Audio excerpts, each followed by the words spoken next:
കൊല്ലം parliament മണ്ഡലത്തിൽ ബി.ജെ.പിയുടെ സ്ഥാനാർത്ഥിയായി മത്സരിക്കുന്ന കൃഷ്ണകുമാറിനെയാണ് ഞാൻ ഇവിടെ പരിചയപ്പെടുത്തുന്നത്. 1968 ജൂൺ 12 ഇദ്ദേഹം ജനിച്ചത്. അച്ഛൻ ഗോപാലകൃഷ്ണൻ നായരും അമ്മ രത്നമ്മയുമാണ്. ഗോപാലകൃഷ്ണൻ നായർ ആദ്യം ജോലി ചെയ്തിരുന്നത് ബ്രിട്ടീഷ് മിലിറ്ററി നേവൽ സർവീസിലായിരുന്നു. അതിനുശേഷം അമ്പലമേടിലുള്ള ഫാക്ടിലെ ഉദ്യോഗസ്ഥനായി ജോലി ചെയ്തു. ഇതുകൊണ്ട് തന്നെ കൃഷ്ണകുമാർ ജനിച്ചതും വളർന്നതുമെല്ലാം തൃപ്പൂണിത്തുറയിലാണ്. ഇദ്ദേഹത്തിൻ്റെ സ്കൂൾ വിദ്യാഭ്യാസം അമ്പലമേട് ഹൈസ്കൂളിലായിരുന്നു. 1983 ഇദ്ദേഹം ഹൈസ്കൂൾ വിദ്യാഭ്യാസം പൂർത്തിയാക്കി. സ്കൂൾ വിദ്യാഭ്യാസത്തിനു ശേഷം കോളേജ് വിദ്യാഭ്യാസം ആരംഭിച്ചപ്പോൾ 1983, 84, 85 വർഷങ്ങളിൽ വിദ്യാഭ്യാസത്തിനുള്ള പണം കണ്ടെത്തുവാൻ വേണ്ടി തിരുവനന്തപുരത്ത് ഇവർ താമസിക്കുന്ന അയൽവാസിയുടെ ഓട്ടോറിക്ഷ ഓട്ടം കഴിഞ്ഞ് വീട്ടിൽ കൊണ്ടുവരുമ്പോൾ ഇദ്ദേഹം രാത്രികാലങ്ങളിൽ ഓട്ടോറിക്ഷ ഓടിച്ച് പണം സമ്പാദിച്ചാണ് കോളേജ് വിദ്യാഭ്യാസം മുന്നോട്ട് കൊണ്ടുപോയത്. 3 ചക്രങ്ങളുള്ള വാഹനത്തിൽ കോളേജിൽ വരുന്നു എന്ന പേരും കൃഷ്ണകുമാറിനുണ്ടായിരുന്നു. കുട്ടിക്കാലം മുതലേ RSSൻ്റെ ശാഖകളിൽ പോയിരുന്നു. തുടർന്ന് കോളേജ് വിദ്യാഭ്യാസ കാലത്ത് ബി.ജെ.പിയുടെ വിദ്യാർത്ഥി സംഘടനയായ ABVPയുടെ സജീവ പ്രവർത്തകനുമായിരുന്നു. RSSും ബി.ജെ.പിയുമെല്ലാം കേരളത്തിൽ പ്രവർത്തിക്കുവാൻ ബുദ്ധിമുട്ടനുഭവിച്ചിരുന്ന ഒരു കാലമായിരുന്നു അത്. അക്കാലത്ത് ABVPയുടെ ഒരു പ്രവർത്തകനാകുക എന്നത് വളരെ പ്രയാസകരമായിരുന്നു. ഇദ്ദേഹത്തിൻ്റെ അച്ഛൻ ഒരു കോൺഗ്രസ് അനുഭാവിയായിരുന്നു. ABVPയിൽ പ്രവർത്തിക്കുമ്പോൾ അമ്മ പറയുമായിരുന്നു, നിനക്ക് ABVPയിൽ പ്രവർത്തിക്കുവാൻ കഴിയുമോ, മറ്റു സംഘടനകളിൽ പ്രവർത്തിച്ചാൽ പോരെ. എന്നിട്ടും എല്ലാ പ്രതിബന്ധങ്ങളും തരണം ചെയ്തുകൊണ്ട് ABVPയിൽ പ്രവർത്തിക്കുകയാണ് അദ്ദേഹം ചെയ്തത്. തൻ്റെ 21ാം വയസ്സിൽ ഡിഗ്രി പൂർത്തിയാക്കിയ അതേ വർഷം തന്നെ 1989 ഒക്ടോബർ 26 ദൂരദർശനിൽ ന്യൂസ് റീഡറായി ജോലിയിൽ പ്രവേശിച്ചു. അന്നുകാലത്ത് ഉണ്ടായിരുന്ന ഏക മലയാളം ചാനലായിരുന്നു DD4. അതുകൊണ്ട് തന്നെ DD4ലെ ന്യൂസ് റീഡർമാർക്കും അനൗൺസർമാർക്കുമെല്ലാം സമൂഹത്തിൽ വലിയ പ്രാധാന്യമുണ്ടായിരുന്നു. കൃഷ്ണകുമാർ ഏറ്റവും ജൂനിയർ ന്യൂസ് റീഡറായാണ് ജോലിയിൽ പ്രവേശിച്ചത്. ഈ സമയത്ത് ഏറ്റവും സീനിയർ ന്യൂസ് റീഡർ ബാലകൃഷ്ണനായിരുന്നു.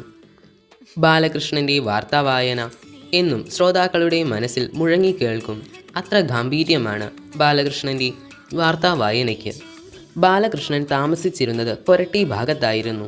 ഒരു ദിവസം വാർത്ത വായിക്കുവാൻ ബാലകൃഷ്ണന് എത്തുവാൻ പറ്റാതായി. അപ്പോൾ വാർത്ത വായിക്കേണ്ട ചുമതല കൃഷ്ണകുമാറിൽ നിക്ഷിപ്തമായി. അന്ന് പാകിസ്ഥാനിൽ ഇലക്ഷൻ നടന്ന ഫലപ്രഖ്യാപനമായിരുന്നു. കൃഷ്ണകുമാർ വാർത്ത വായിക്കുമ്പോൾ അബദ്ധത്തിൽ പാകിസ്ഥാനിലെ 200 സംസ്ഥാനങ്ങൾ എന്ന് പറഞ്ഞുപോയി. ഈ തെറ്റോടെ അദ്ദേഹം വാർത്ത വായിക്കുന്ന ജോലി ഉപേക്ഷിച്ചു. വാർത്ത വായിക്കുമ്പോൾ തനിക്ക് ഇതുപോലുള്ള പല തെറ്റുകളും വരാറുണ്ട്. ദൂരദർശനിലെല്ലാം വാർത്ത വായിക്കുമ്പോൾ തെറ്റുകൾ പറ്റിയാൽ ഉടനെ തന്നെ ക്ഷമിക്കണം എന്ന് പറയാറുണ്ട്. കൃഷ്ണകുമാർ വാർത്ത വായിക്കുമ്പോൾ ഇടയ്ക്ക് ക്ഷമിക്കണം എന്ന് പറയേണ്ടി വരാറുണ്ടായിരുന്നു. അതുകൊണ്ട് ക്ഷമിക്കണം കൃഷ്ണകുമാർ എന്ന പേരും ഇദ്ദേഹത്തിന് ഉണ്ട് എന്ന് ഇദ്ദേഹം തന്നെ ചില അഭിമുഖങ്ങളിൽ പറയുന്നു. തനിക്ക് പറ്റിയ തെറ്റുകളോ അബദ്ധങ്ങളോ ഒന്നും മറച്ചു വയ്ക്കാതെ എല്ലാം തുറന്നു പറയുന്ന ഒരു മനസ്സാണ് കൃഷ്ണകുമാറിൻ്റേത്. ദൂരദർശനിൽ ന്യൂസ് റീഡറായി ജോലി ചെയ്യുന്നതിനിടയിലാണ് ആദ്യമായി മലയാള സീരിയലുകളിൽ അഭിനയിക്കുവാൻ അവസരം ലഭിക്കുന്നത്. ആദ്യ സീരിയലിൽ നെടുമുടി വേണുവിൻ്റെ മകനായാണ് ഇദ്ദേഹം അഭിനയിച്ചത്. DD4ലെ സീരിയലുകൾക്കു ശേഷം ഏഷ്യാനെറ്റിലെ സീരിയലുകളിലും ഇദ്ദേഹം അഭിനയിച്ചിട്ടുണ്ട്. 1993 ഇദ്ദേഹം ആദ്യമായി സിനിമയിലേക്ക് വരുന്നത്. ജോഷി സംവിധാനം ചെയ്ത സൈന്യം എന്ന ചിത്രത്തിൽ ഒരു നേവി ഉദ്യോഗസ്ഥനായാണ് ഇദ്ദേഹം വേഷമണിയുന്നത്. കൃഷ്ണകുമാറിന് യഥാർത്ഥത്തിൽ ഒരു സൈനികനാകണമെന്ന് ആഗ്രഹമുണ്ടായിരുന്നു. എന്നാൽ ഒരു സൈനികനാകാൻ സിനിമയിലൂടെ മാത്രമാണ് അദ്ദേഹത്തിന് സാധിച്ചത്. നിർഭാഗ്യവശാൽ ആ സിനിമ പ്രദർശനത്തിനെത്തിയപ്പോൾ കൃഷ്ണകുമാർ അഭിനയിച്ചിട്ടുള്ള ഭാഗങ്ങൾ മുറിച്ചു മാറ്റപ്പെട്ടിരുന്നു. ഇത് അദ്ദേഹത്തിൽ നിരാശയുണ്ടാക്കുകയും ചെയ്തു. പിന്നീട് 1994 പുറത്തിറങ്ങിയ കാശ്മീരം എന്ന സിനിമയിലൂടെയാണ് പ്രേക്ഷകരുടെ മുൻപിലേക്ക് എത്തുവാനുള്ള ഭാഗ്യമുണ്ടാകുന്നത്. ഇല്ല, ഞാൻ റിസർച്ചും തിസീസും വെറുതെ രാജ്യം ചുറ്റി നടക്കാനുള്ള സൂത്രങ്ങളാ അതൊക്കെ. 12 മാസവും ദേശാടനം, കൂടെ കുറെ ഫ്രണ്ട്സും. സാൻഡ്വിച്ച് കൾച്ചറും സെന്റ് സേവിയേഴ്സ് കോളേജിലെ ക്യാൻറ്റീനുമാ നിന്റെ ലോകം. നിനക്കൊരിക്കലും എന്നെ മനസ്സിലാവൂല. ഞാനിപ്പോ എന്ത് വേണം? കല്യാണം കഴിയട്ടെ, എന്നിട്ട് നമുക്ക് ഒരുമിച്ച് ഏത് സഹാരയിൽ വേണമെങ്കിലും പോയി ജീവിക്കാം. ആ ട്രിപ്പിന്റെ പേര് സ്റ്റഡി ടൂർ എന്നല്ലല്ലോ. കൂട്ടത്തിൽ ആര് വരുന്നുണ്ടെന്നാ പറഞ്ഞു? The great Alexandria Vladimich. She's my guide. ദേ, നിന്നെ പോലെ തല്ലിപ്പൊളി സ്വഭാവമൊന്നല്ല. Nice, nicer than anything. അങ്ങനെ ഇപ്പൊ സ്റ്റഡി ടൂറിന് പോയി സൊല്ലണ്ട. കല്യാണത്തിന് മുമ്പ് നാട്ടിൽ പോണം. തറവാട്ടി പോയി എല്ലാരെയും കാണണമെന്നൊക്കെ അച്ഛൻ പറഞ്ഞിട്ടുള്ളൂ. അതിനിടയിൽ മദാമയുടെ ഒപ്പം ഊര് വെറ്റുക. ഒരിക്കലും തീരാത്ത ഒരു റിസർച്ചും. പിന്നീട് സുഹൃതം, പക്ഷേ, ആലഞ്ചേരി തമ്പ്രാക്കന്മാർ എന്നീ സിനിമകളിലെല്ലാം അഭിനയിച്ചു.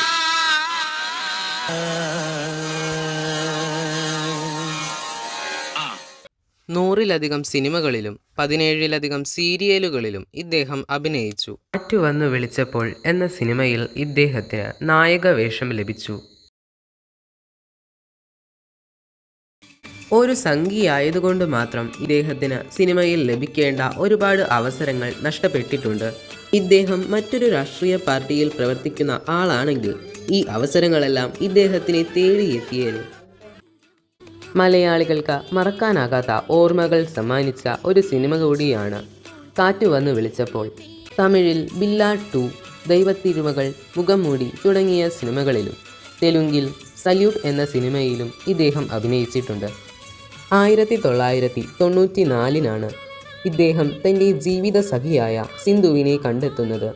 അതേ വർഷത്തിൻ്റെ അവസാനം ഡിസംബർ 12 ഇവർ വിവാഹിതരാകുകയും ചെയ്തു. ദൂരദർശനിൽ ന്യൂസ് റീഡറായി ജോലി ചെയ്യുമ്പോഴാണ് ആദ്യമായി സിന്ധുവുമായി കണ്ടുമുട്ടുന്നത്. തൻ്റെ ഉറ്റ സുഹൃത്തായ അപ്പാ ഹാജയുടെ കടയിൽ കൃഷ്ണകുമാർ എന്നും അപ്പാ ഹാജയോട് സംസാരിച്ച് ഇരിക്കാറുണ്ടായിരുന്നു. അക്കാലത്ത് ദൂരദർശനിലെല്ലാം ന്യൂസ് റീഡറായി ജോലി ചെയ്യുന്നവരെ കാണുന്നത് സാധാരണക്കാർക്ക് ഒരു കൗതുകമായിരുന്നു. അത്തരത്തിൽ കൃഷ്ണകുമാറിനെ കാണുന്നത് സിന്ധുവിനും ഒരു കൗതുകമായിരുന്നു. ഒരു ദിവസം കൃഷ്ണകുമാർ കടയിലിരിക്കുന്നുണ്ട് എന്ന് മനസ്സിലാക്കിയ സിന്ധുവും കൂട്ടുകാരും ചെരുപ്പ് വാങ്ങാൻ എന്ന വ്യാജേന കടയിലേക്ക് വന്നു. ഇവരെ കണ്ട ഉടനെ തന്നെ കൃഷ്ണകുമാർ അപ്പാ ഹാജയോട് പറഞ്ഞു, "ആ വരുന്നത് എനിക്ക് വളരെ താല്പര്യമുള്ള ഒരു കുട്ടിയാണ്. എന്നാൽ ഞാൻ ഏറ്റു" എന്ന് പറഞ്ഞ് അപ്പാ ഹാജ അവരുടെ അടുത്തേക്ക് പോയി. അവരോട് നിങ്ങൾ ഏത് കോളേജിലാണ് പഠിക്കുന്നതെന്നെല്ലാം ചോദ്യങ്ങൾ ചോദിച്ച് അതിനിടയിൽ തന്നെ എൻ്റെ പരിചയത്തിൽ ഒരു ക്രിസ്ത്യൻ പയ്യനുണ്ട്. അവന് പറ്റിയ ക്രിസ്ത്യൻ പെൺകുട്ടികൾ ആരെങ്കിലും നിങ്ങളുടെ കൂട്ടത്തിലുണ്ടെങ്കിൽ പറയണമെന്ന് പറഞ്ഞു. ശരി, ഞങ്ങളുടെ കൂട്ടത്തിലുണ്ട്, ഞങ്ങൾ അന്വേഷിച്ചോളാം. എൻ്റെ വീട്ടിലും വിവാഹാലോചനകളുണ്ട്. അനുയോജ്യരായ ഹിന്ദു പയ്യന്മാരുണ്ടെങ്കിൽ പറയണമെന്ന് സിന്ധുവും പറഞ്ഞു. അപ്പോൾ തന്നെ അപ്പാ ഹാജ പറഞ്ഞു, എൻ്റെ പരിചയത്തിൽ ആകെയുള്ള ഒരു ഹിന്ദു പയ്യൻ അതാ ഉള്ളിലിരിപ്പുണ്ട്. രണ്ടുപേർക്കും പരസ്പരം ഇഷ്ടമാണെങ്കിലും ഇതുവരെ സംസാരിക്കുവാനുള്ള സന്ദർഭം ഒത്തുകിട്ടിയിരുന്നില്ല. സന്ദർഭം ലഭിച്ചത് കിങ് ഷൂസ് എന്ന കടയിൽ വെച്ചും. കൃഷ്ണകുമാർ ടാൻഡം എന്ന സ്ഥാപനത്തിൽ മാനേജറായി ജോലി ചെയ്യുമ്പോഴും ഇവർ തമ്മിൽ കണ്ടുമുട്ടാറുണ്ടായിരുന്നു. അന്നുകാലത്ത് ടെലിഫോൺ സംവിധാനങ്ങൾ കുറവായിരുന്നതിനാൽ STD, IST കോളുകൾ വിളിക്കുവാനായി ആളുകൾ ആശ്രയിച്ചിരുന്ന ഒരു സ്ഥാപനമാണ് ടാൻഡം. ആ സ്ഥാപനത്തിൻ്റെ ഉടമയുടെ പേര് ഗോപാലകൃഷ്ണൻ നായർ എന്നു തന്നെയായിരുന്നു. അതുകൊണ്ട് സിന്ധു തെറ്റിദ്ധരിച്ചു. ടാൻഡം കൃഷ്ണകുമാറിൻ്റെ ഉടമസ്ഥതയിലുള്ള സ്ഥാപനമാണെന്നാണ് സിന്ധു ധരിച്ചിരുന്നത്. എന്നാൽ കൃഷ്ണകുമാർ തൻ്റെ കുടുംബം സാമ്പത്തികമായി താഴ്ന്ന നിലയിലാണെന്ന് സിന്ധുവിനോട് പറഞ്ഞിരുന്നു. അങ്ങനെ അവരുടെ സ്നേഹബന്ധത്തിന് തുടക്കം കുറിച്ചു. സിന്ധു തനിക്ക് ദൂരദർശനിൽ ജോലി ചെയ്യുന്ന കൃഷ്ണകുമാറുമായി പരിചയപ്പെടുവാൻ ഒരവസരം ലഭിച്ചു എന്ന് മാതാപിതാക്കളോട് പറഞ്ഞു. പിന്നീട് സിന്ധുവിന് വിവാഹാലോചനകൾ വരാൻ തുടങ്ങിയപ്പോൾ തനിക്ക് കൃഷ്ണകുമാറിനെ ഇഷ്ടമാണെന്ന് തൻ്റെ അച്ഛനമ്മമാരോട് പറഞ്ഞു. ആ സമയത്ത് സിന്ധു MAക്ക് പഠിച്ചുകൊണ്ടിരിക്കുകയായിരുന്നു. തുടർന്ന് വിദേശത്തായിരുന്ന അച്ഛനമ്മമാർ നാട്ടിൽ വന്നു. എയർപോർട്ടിൽ ചെന്ന് അവരെ കൊണ്ടുവന്നത് കൃഷ്ണകുമാർ ആയിരുന്നു. തൻ്റെ ഫ്ലാറ്റിലേക്ക് കൊണ്ടുപോയി തൻ്റെ അച്ഛനമ്മമാരെ പരിചയപ്പെടുത്തി. ആ പരിചയപ്പെടലിൽ സിന്ധുവിൻ്റെ മാതാപിതാക്കളെ അപേക്ഷിച്ച് നോക്കുമ്പോൾ കൃഷ്ണകുമാറിൻ്റെ മാതാപിതാക്കൾക്ക് പ്രായം കൂടുതലായിരുന്നു. ആ കൂടിക്കാഴ്ചയിൽ തന്നെ കല്യാണത്തിനുള്ള തീരുമാനങ്ങൾ എടുത്തു. തുടർന്ന് 1994 ഡിസംബർ 12 അവർ തമ്മിൽ വിവാഹിതരുമായി. കൃഷ്ണകുമാറിനെ അപേക്ഷിച്ച് സിന്ധുവിൻ്റെ കുടുംബം സാമ്പത്തികമായി വളരെ ഉന്നതിയിൽ നിന്നിരുന്നതാണ്. ഇത് കൃഷ്ണകുമാർ പല അഭിമുഖങ്ങളിലും പറഞ്ഞിട്ടുണ്ട്. കൃഷ്ണകുമാർ നായർ സമുദായവും സിന്ധു ഈഴവ സമുദായവുമാണ്. അതുകൊണ്ട് തന്നെ അതിൻ്റേതായ ചില വിഷമതകൾ കുടുംബജീവിതത്തിൽ അനുഭവിക്കേണ്ടി വന്നിട്ടുള്ളതായി കൃഷ്ണകുമാർ പരാമർശിക്കുന്നു. ഇവർക്ക് 4 പെൺമക്കളാണുള്ളത്. മൂത്തയാൾ അഹാന കൃഷ്ണ, ഹൻസിക കൃഷ്ണ, ഇഷാനി കൃഷ്ണ, ദിയ കൃഷ്ണ. മൂത്ത മകളായ അഹാന കൃഷ്ണ ഒരു സിനിമാ താരമാണ്. കൃഷ്ണകുമാറിൻ്റെ കുടുംബത്തിലെ എല്ലാ അംഗങ്ങളും സാമൂഹിക മാധ്യമങ്ങളിൽ വളരെ സജീവമാണ്. ഇതിൽ ഏറ്റവും സജീവമായി നിൽക്കുന്നത് സിന്ധു കൃഷ്ണകുമാറാണ്. സിന്ധു കൃഷ്ണകുമാറിൻ്റെ യൂട്യൂബ് ചാനൽ നിങ്ങൾക്കെല്ലാവർക്കും പരിചിതമായിരിക്കും. സാമൂഹിക മാധ്യമങ്ങളിലൂടെ സൈബർ ആക്രമണങ്ങൾ നേരിട്ടതായി കൃഷ്ണകുമാർ പല അഭിമുഖങ്ങളിലും പറഞ്ഞിട്ടുണ്ട്. സിനിമയിൽ ഒരു സൂപ്പർ സ്റ്റാർ ആകണമെന്ന് കൃഷ്ണകുമാറിന് ആഗ്രഹമുണ്ടായിരുന്നു. എന്നാൽ അതിനു കഴിഞ്ഞില്ല. അദ്ദേഹം സാമൂഹിക സേവനത്തിലാണ് ഒരു സൂപ്പർ സ്റ്റാർ ആയത്. തിരുവനന്തപുരത്തിൻ്റെ ഏത് നീറുന്ന പ്രശ്നങ്ങളും അദ്ദേഹം ഏറ്റെടുക്കാറുണ്ട്. തിരുവനന്തപുരം നിവാസികളുടെ ഏതു തരത്തിലുള്ള പ്രശ്നത്തിലും ഏത് സമയത്തും ഇടപെടാനുള്ള ഒരു സന്മനസ് അദ്ദേഹം പ്രകടിപ്പിക്കാറുണ്ട്. 2021 ഭാരതീയ ജനതാ പാർട്ടിയുടെ അംഗത്വം സ്വീകരിച്ചുകൊണ്ടാണ് ഔദ്യോഗികമായി രാഷ്ട്രീയത്തിലേക്ക് ഇദ്ദേഹം പ്രവേശിക്കുന്നത്. കേരള നിയമസഭാ തിരഞ്ഞെടുപ്പിൽ തിരുവനന്തപുരം നിയോജക മണ്ഡലത്തിൽ ഇദ്ദേഹം മത്സരിച്ചിരുന്നു. എന്നാൽ ഇദ്ദേഹത്തിന് വിജയിക്കാനായില്ല. എന്നിരുന്നാലും ഇദ്ദേഹത്തിന് 35,000-ഓളം വോട്ടുകൾ നേടുവാൻ സാധിച്ചു. കൃഷ്ണകുമാറിനെതിരായി തിരുവനന്തപുരം നിയോജക മണ്ഡലത്തിൽ LDFിനു വേണ്ടി മത്സരിച്ച കേരള കോൺഗ്രസ് സ്ഥാനാർത്ഥിയായിരുന്നു ആന്റണി രാജു. കോൺഗ്രസിൻ്റെ സ്ഥാനാർത്ഥിയായി മത്സരിച്ചത് VS ശിവകുമാർ ആയിരുന്നു. ഇവരിൽ ആന്റണി രാജുവാണ് വിജയിച്ചത്. മയക്കുമരുന്ന് കേസിൽ പിടിക്കപ്പെട്ട ഒരു വിദേശിയെ രക്ഷിക്കുന്നതിനു വേണ്ടി കോടതിയിലിരിക്കുന്ന തൊണ്ടിമുതലിൽ കൃത്രിമം കാണിച്ചെന്ന ആരോപണ വിധേയനായിട്ടുള്ള ഒരു വ്യക്തി കൂടിയാണ് ഇദ്ദേഹം. ഈ കേസ് ഇപ്പോഴും നിലവിലുണ്ട്. VS ശിവകുമാറും പല അഴിമതി ആരോപണങ്ങൾ നേരിട്ട ഒരു വ്യക്തിയാണ്. Vellayani social welfare corporative society നിക്ഷേപ തട്ടിപ്പ് കേസിലും അനധികൃത സ്വത്ത് സമ്പാദന കേസിലും ഇദ്ദേഹം പ്രതിയാണ്. ഇവർ രണ്ടുപേരും അഴിമതിയിൽ കുളിച്ചു നിൽക്കുന്നവരാണ്. ഇതിൽ ഏറ്റവും കൂടുതൽ ആരോപണ വിധേയനായ വ്യക്തിയെ തന്നെ തിരുവനന്തപുരം മണ്ഡലത്തിലെ സമ്മതിദായകർ തിരഞ്ഞെടുത്തു. ഭാരതത്തിലെ മറ്റു സംസ്ഥാനങ്ങളിലെ സമ്മതിദായകർ ഇങ്ങനെയല്ല. അവർക്ക് മുന്നിൽ വരുന്ന ഏറ്റവും സത്യസന്ധരും ധർമ്മിഷ്ഠരും രാജ്യത്തിന് ഉപകരിക്കുന്ന വ്യക്തികളെ തിരഞ്ഞെടുത്ത നിയമസഭയിലേക്കും പാർലമെൻറ്റിലേക്കും അയക്കുന്നു. എന്നാൽ പ്രബുദ്ധരായ കേരളീയരുടെ കാര്യം ഇതിൽ നിന്നും വ്യത്യസ്തമാണ്. പ്രബുദ്ധ മലയാളികൾ ഏറ്റവും പുഴുക്കുത്തുള്ളതിനെ തന്നെ തിരഞ്ഞെടുക്കുന്നു. ഇതുപോലെ തന്നെ തൃശ്ശൂർ നിയോജക മണ്ഡലത്തിൽ നടന്ന ലോക്സഭാ തിരഞ്ഞെടുപ്പിലും നിയമസഭാ തിരഞ്ഞെടുപ്പിലും ഏറ്റവും പുഴുക്കുത്തുള്ള 2 എണ്ണത്തിനെ തന്നെ പ്രബുദ്ധ മലയാളികൾ തിരഞ്ഞെടുത്ത് പറഞ്ഞയച്ചു.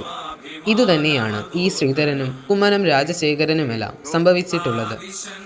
ഇവരെല്ലാവരും തൻ്റെ വ്യക്തിജീവിതത്തിലും പൊതുജീവിതത്തിലുമായി അഴിമതിയുടെ ഒരു കറ പോലും പറ്റാതെ ജീവിച്ചവരാണ്. നാടിനു വേണ്ടി ആവോളം സംഭാവന ചെയ്തവരും കൂടിയാണ് ഇവർ. എന്നിട്ടും ഇവരെ തിരഞ്ഞെടുക്കാതെ BJPയുടെ സ്ഥാനാർത്ഥി എന്ന ഒരൊറ്റ കാരണം കൊണ്ട് മാത്രം ഈ വ്യക്തിത്വങ്ങളെ തിരഞ്ഞെടുക്കാതെ വവ്വാല് ചപ്പിയതും അണ്ണാറൻ കാരിയതും പുഴുക്കുത്തുള്ളതും ചീഞ്ഞതുമായ സാധനങ്ങളെ മതേതരത്വമെന്ന ഭംഗിയുള്ള പുറംചട്ടയിൽ പൊതിഞ്ഞ് പ്രബുദ്ധ മലയാളികളുടെ മുന്നിൽ നിർത്തിയപ്പോൾ ഈ വസ്തുക്കളെ തന്നെ മലയാളികൾ തിരഞ്ഞെടുത്തു. ഒരു പക്ഷേ പ്രബുദ്ധ മലയാളികൾക്ക് അബദ്ധം പറ്റിയതാകാം. മാർക്കറ്റിൽ പച്ചക്കറി വാങ്ങുവാൻ പോയ ഓർമ്മയിലാകാം ഇവർ ഇലക്ഷന് വോട്ട് ചെയ്യാൻ പോയത്. പച്ചക്കറി വാങ്ങുമ്പോൾ പുഴുക്കുത്തുള്ളതും ചീഞ്ഞതും അണ്ണാറൻ കാരിയതുമെല്ലാം കീടനാശിനി തളിക്കാത്തതും വിഷരഹിതവുമാണെന്ന് കേട്ടുകേൾവിയുണ്ട്. ഇസ്രായേലിലെ തീവ്രവാദി ആക്രമണം കഴിഞ്ഞ നിമിഷങ്ങൾക്കകം തന്നെ ഇസ്രായേലിലെ ജനതയ്ക്ക് പിന്തുണയുമായി കൃഷ്ണകുമാർ എത്തി. തൻ്റെ നിലപാടിൽ ഇന്നും അദ്ദേഹം ഉറച്ചു നിൽക്കുകയാണ്. രാഷ്ട്രീയത്തിലേക്ക് വരുന്നത് രാഷ്ട്രത്തിൻ്റെ പുരോഗതിക്ക് വേണ്ടി പ്രവർത്തിക്കുന്ന വ്യക്തിത്വങ്ങളായിരിക്കണം. അവർക്ക് ജനങ്ങളുടെ ഏതു പ്രശ്നങ്ങളിലും ഇടപെട്ട് അതിന് പരിഹാരമുണ്ടാക്കുവാനും കഴിവ് വേണം. കൃഷ്ണകുമാർ നിർധനരായ രോഗികൾക്ക് ധനസഹായം ചെയ്തു വരുന്നു. അതുപോലെ തന്നെ മേലേക്കാട് ക്ഷേത്രത്തിനു വേണ്ടി ഭൂമി വാങ്ങുന്നതിലും ഇദ്ദേഹം നല്ലൊരു പങ്കു വഹിച്ചു. മത്സ്യത്തൊഴിലാളികൾക്ക് നൽകുന്ന മണ്ണെണ്ണയുടെ അളവ് കൂട്ടിക്കിട്ടുന്നതിന് കേന്ദ്ര ഗവൺമെന്റ് സമ്മർദ്ദം ചെലുത്തി മത്സ്യത്തൊഴിലാളികൾക്കായി അത് നേടിക്കൊടുത്തു ഇദ്ദേഹം. മത്സ്യത്തൊഴിലാളികൾക്ക് പ്രകൃതിക്ഷോഭം മൂലമുണ്ടാകുന്ന നഷ്ടത്തിന് നഷ്ടപരിഹാരം കൂട്ടിക്കിട്ടുന്നതിനും ഇദ്ദേഹം ഇടപെട്ടു. തിരുവനന്തപുരം ഇഞ്ചക്കൽ ഭാഗത്തെ തിരക്ക് ഒഴിവാക്കുവാൻ വേണ്ടി ആ ഭാഗത്തെ മേൽപ്പാലം സാധ്യമാക്കി. കേന്ദ്രമന്ത്രി നിതിൻ ഗഡ്കരിയുമായി കൂടിക്കാഴ്ച നടത്തി. വലിയ തുറ ഹാർബർ നിർമ്മാണത്തിനായി കേന്ദ്രമന്ത്രി സർവാനന്ദ സോനോവാളുമായി കൂടിക്കാഴ്ച നടത്തി അതും നേടിയെടുത്തു. തിരുവനന്തപുരത്ത് മെട്രോ റെയിൽ അനുവദിക്കുന്നതിനു വേണ്ടി കേന്ദ്രമന്ത്രി ഹർദീപ് സിംഗ് പുരിയുമായി കൂടിക്കാഴ്ച നടത്തി വേണ്ട നടപടികൾ സ്വീകരിച്ചു. ഇദ്ദേഹം ചെയ്ത വളരെ കുറച്ചു കാര്യങ്ങൾ മാത്രമേ ഇവിടെ പരാമർശിച്ചിട്ടുള്ളൂ. ജനങ്ങളോടുള്ള സേവന താൽപ്പര്യത്തിൽ അദ്ദേഹം ഒരു തികഞ്ഞ സംഖ്യ തന്നെയാണ്. ഞാനും ചാണകം, നിങ്ങളും ചാണകം, നമ്മളെല്ലാവരും ചാണകമാണ്. ചാണകമേ ഉലകം. Gratitude is richest, complaint is poverty. Krishnakumar ഒട്ടുമിക്ക സംഭാഷണങ്ങളിലും ഈ വരികൾ പ്രതിപാദിക്കുന്നത് കാണാം. അദ്ദേഹത്തിൻ്റെ പ്രവർത്തനങ്ങളിലും ഇത് നിഴലിച്ചു കാണുന്നു. കേരളത്തിൽ നമ്മൾ കാണുന്നത് രണ്ട് തരം രാഷ്ട്രീയക്കാരെയാണ്. ഒന്ന്, രാഷ്ട്രീയത്തെ തൊഴിലായി കണ്ട് വിയർപ്പിൻ്റെ അസുഖമുള്ളതുകൊണ്ട് ദേഹമനങ്ങാതെ പണം സമ്പാദിച്ച് കട്ടുമുടിച്ച് ജീവിക്കുന്നവർ. ഇത്തരം ആളുകളാണ് ഇന്ന് കേരളം ഭരിക്കുന്നതും പ്രതിപക്ഷത്ത് ഇരിക്കുന്നതും. എന്നാൽ ഇതിൽ നിന്നും വ്യത്യസ്തമായി രണ്ടാമത്തെ വിഭാഗം രാഷ്ട്രീയം രാഷ്ട്ര സേവനമാണെന്ന് മനസ്സിലാക്കി ജനങ്ങൾക്ക് വേണ്ടി ജീവിതം ഉഴിഞ്ഞുവെച്ച് സേവനമനുഷ്ഠിച്ച് ജീവിക്കുന്നവർ. ഇവരാണ് കൃഷ്ണകുമാർ, സുരേഷ് ഗോപി, ശോഭാ സുരേന്ദ്രൻ മുതലായ വ്യക്തിത്വങ്ങൾ. കൃഷ്ണകുമാറിനെതിരായി മത്സരിക്കുന്ന സ്ഥാനാർത്ഥികളെ നോക്കാം. ഒന്നാമതായി RSPയുടെ NK പ്രേമചന്ദ്രനാണ്.